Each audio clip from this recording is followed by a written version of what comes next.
नमस्ते। भारत के स्वतंत्रता संग्राम की कई कहानियां हैं, लेकिन कुछ ऐसी भी हैं जो अक्सर इतिहास की किताबों के पन्नों में कहीं खो जाती हैं। आज हम एक ऐसी ही कहानी को जानेंगे, झारखंड की, और वहां के गुमनाम नायकों की। सोचिए, एक बड़ा राष्ट्रीय नेता, एक नोबेल पुरस्कार विजेता और एक पूरे इलाके की आज़ादी की लड़ाई। इन तीनों में भला क्या कनेक्शन हो सकता है? सुनने में थोड़ा अजीब लगता है ना? पर इसका जवाब हमें मिलता है झारखंड के इतिहास की गहराइयों में। चलिए इसे समझते हैं।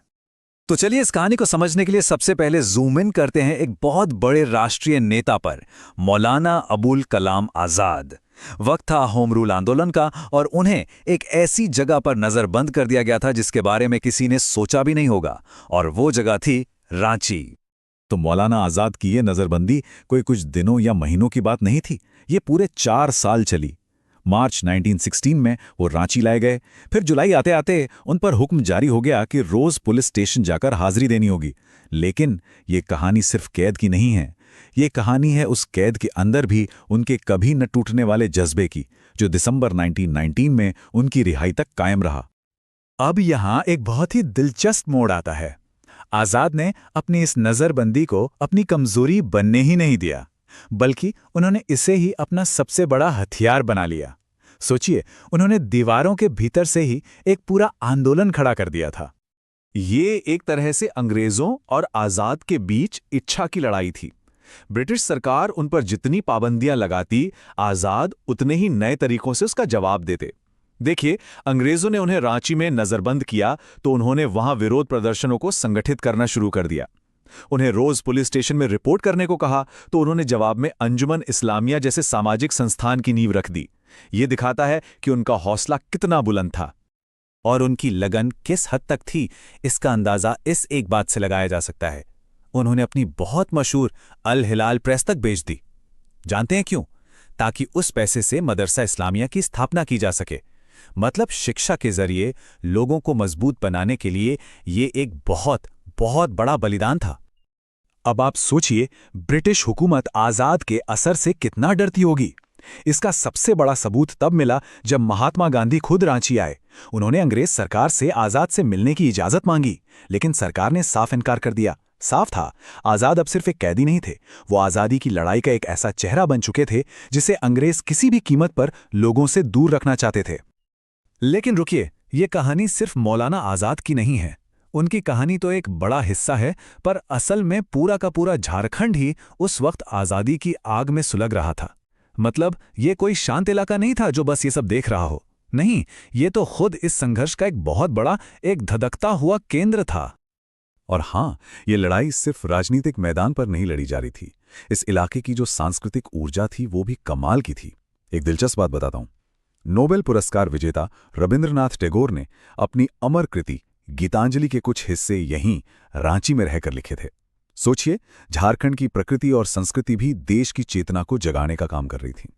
फिर आया साल 1919। रॉलेट एक्ट और जलियांवाला बाग नरसंहार ने पूरे देश को हिलाकर रख दिया था, और इसकी गूंज झारखंड में भी सुनाई दी।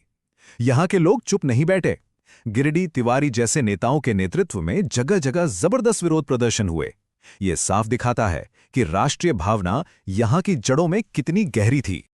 इसके बाद जब 1942 में भारत छोड़ो आंदोलन का बिगुल बजा, तो जामताड़ा इलाके के संथाल समुदाय के लोग भी इस लड़ाई में कूद पड़े। इससे ये पता चलता है कि आज़ादी की ये लड़ाई अब कुछ गिने चुने शहरों तक सीमित नहीं थी। ये समाज के हर तबके, हर कोने तक पहुंच चुकी थी। और फिर 1945 आते आते मानभूम में झंडा सत्याग्रह ने इस संघर्ष को एक नया और बहुत शक्तिशाली प्रतीक दिया। उस समय कांग्रेस का झंडा फहराना महज एक रस्म नहीं थी, ये सीधी सीधी ब्रिटिश हुकूमत को चुनौती थी। उनके खिलाफ बगावत का एक खुला ऐलान था। तो सवाल ये उठता है कि इन सारे आंदोलनों को जमीन पर कौन चला रहा था? कौन थे वो लोग? चलिए अब बात करते हैं झारखंड के उन स्थानीय नायकों की जिन्होंने इस पूरी लड़ाई को अपनी आवाज दी, अपना नेतृत्व दिया। इस लिस्ट में कई बड़े नाम हैं, जैसे कृष्ण बल्लभ सहाय और विनोदानंद झा, जो आजादी के बाद बिहार के मुख्यमंत्री भी बने। सोचिए, यहीं से निकले थे वो। फिर थे लाल हेमरम, जिन्होंने भारत छोड़ो आंदोलन में संथाल समुदाय को लीड किया। और हां, अतुल चंद्र घोष, जिनका नाम तो मानभूम झंडा सत्याग्रह का पर्याय बन गया। मानभूम झंडा सत्याग्रह की कहानी तो वाकई कमाल की है। हुआ ये कि 6 अप्रैल 1945 को अतुल चंद्र घोष ने जैसे ही कांग्रेस का झंडा फहराया, उन्हें फौरन गिरफ्तार कर लिया गया। अंग्रेजों को लगा कि बस मामला खत्म, लेकिन वो गलत थे। ये तो बस एक चिंगारी थी। उनकी गिरफ्तारी के बाद 5 और लोग आगे आए, जिनमें 3 महिलाएं भी शामिल थीं, और उन्होंने भी झंडा फहराया और गिरफ्तारी दी। आंदोलन रुका नहीं, बल्कि और मजबूत हो गया। तो इन सारी कहानियों का, इन सारे किरदारों का मतलब क्या है? हमें ये सब क्यों जानना चाहिए? देखिए, मतलब सीधा सा है। झारखंड की ये कहानी कोई छोटी-मोटी, अलग-थलग स्थानीय घटना नहीं है। ये भारत के स्वतंत्रता संग्राम की बड़ी तस्वीर का एक बेहद जरूरी, एक अटूट हिस्सा है। तो इस पूरी बातचीत से हमें क्या सीखने को मिलता है? कुछ मोटी मोटी बातें हैं। पहली, एक बड़े राष्ट्रीय नेता की नज़रबंदी ने कैसे स्थानीय लोगों में एम्पावरमेंट की एक नई लहर पैदा कर दी। दूसरी, झारखंड इस पूरी लड़ाई में सिर्फ एक बैकड्रॉप या कोई शांत जगह नहीं था, बल्कि ये तो विरोध का एक एक्टिव सेंटर था। और तीसरी, कि यहाँ के स्थानीय नेताओं ने राष्ट्रीय संघर्ष में एक बहुत ही अहम भूमिका निभाई, उसे नई ताकत दी। और ये सब हमें एक बहुत बड़े सवाल पर लाकर खड़ा कर देता है। हमारे राष्ट्रीय इतिहास में ऐसी और कितनी स्थानीय कहानियां हैं जो असल में हमारी आज़ादी की लड़ाई की मुख्य कहानी का हिस्सा है, लेकिन कहीं दबी पड़ी हैं। शायद अब वक्त आ गया है कि इतिहास के पन्नों को फिर से पलटा जाए और इन सभी गुमनाम कहानियों को वो सम्मान दिया जाए जिसकी वो हकदार हैं।